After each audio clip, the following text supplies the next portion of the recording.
আছে ফ্রন্টের বাংলা হচ্ছে জোট, তাহলে বাম জোট আছে। আমরা বলছি শুধু বাম জোট নয়, বাম জোটের বাইরে যে বামপন্থী দল ব্যক্তি গোষ্ঠী আছে তারাও আসছে, তাদের সঙ্গে আমাদের কথাবার্তা হয়েছে।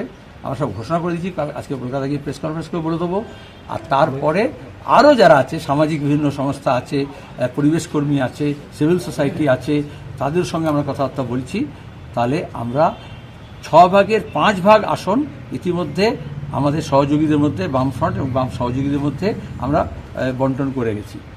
আর 1 ভাগ আছে, সেটারই কয়েকটা আসন নিয়ে একটু প্রত্যেকটা জেলায় 1-2 করে এরকম আছে, যে ক্লেম কাউন্টার ক্লেম আছে, সেগুলো আমরা দ্বিপাক্ষিক আলোচনা করছি।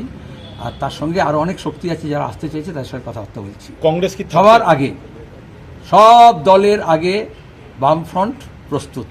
আমরা 1 বছর ধরে প্রস্তুতি চালিয়েছি। কংগ্রেস কি থাকছে আপনাদের জোটে? এটা কংগ্রেসকে জিজ্ঞেস করো, তারা ইতিমধ্যে জানিয়ে দিয়েছে। আপনাদের সাথে কথা হয়েছে? আমি তো বললাম তাদেরকে জিজ্ঞেস করো, প্রত্যেকটা দলের স্বাধীনতা আছে নিজের নিজের সিদ্ধান্ত নেওয়ার। কংগ্রেস কর্মীদের আমরা বলছি, তোমরাও কংগ্রেস কর্মীদের বলো। আমরা চেয়েছিলাম যে সবাই মিলে একসঙ্গে বিজেপি তৃণমূলের বিরুদ্ধে যায়।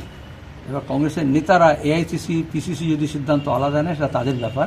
তো বুথের লেভেলে যারা কর্মী আছে, এই দুর্গাপুরে দাঁড়িয়েও বলছি, পশ্চিম বর্ধমানেও বলছি, মুর্শিদাবাদে বলছি, মালদায় বলছি, যারা বিজেপি এবং তৃণমূলের থেকে অসন্তুষ্ট এবং যারা তাদের বিরুদ্ধে লড়তে চায় তারা বামেদের সঙ্গে আসবে। মানে হুমায়ুন কবিরের দল আমি কার কথা বলি তো প্রত্যেক চলে গেলে ওটা তৃণমূলে অনেক বিক্ষুব্ধ আছে।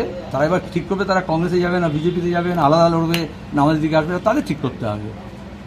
একা হুমায়ুন নয়, তৃণমূল যে লুটে সাম্রাজ্য করেছে এবং যে দুর্নীতি করেছে, যে সাম্প্রদায়িকতা রাজনীতি করেছে, তাতে অনেক বিক্ষুব্ধ আছে। আমরা ওদেরকে জনে জনে নিচ্ছি না, তাদেরকে বলছি বেরিয়ে এসো।